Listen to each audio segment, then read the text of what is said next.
Είμαστε στη γιορτή του κρασιού το 2011 το καλοκαίρι, όπου έχουμε έρθει με τον Πάμπο και την Έλενα για να φάμε τη ρέγγα μας, να φάμε το κεφαλάκι μας, να περάσουμε όμορφα, να πιούμε το κρασί μας, να δούμε λίγες πατρονιές, να αγοράσουμε ένα λιντζάβρα με το στυλάκι, τροχάκι να γυρίζουμε.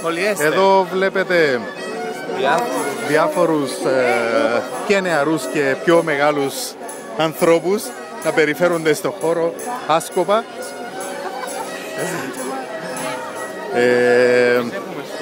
Ψάχνουμε τώρα ένα μικρό εστιατόριο για να φάμε το κεφαλάκι μας. Ορίστε.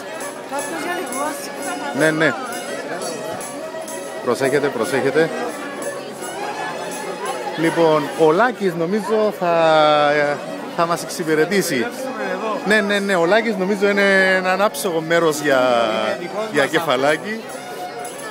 Για να δούμε το κεφαλάκι. Δώσε φτάσει. Να μου γράφει για με. Κοζιά μου κεφαλάκι γράφει για πάνω. Ένα τραβά τα βίντεο.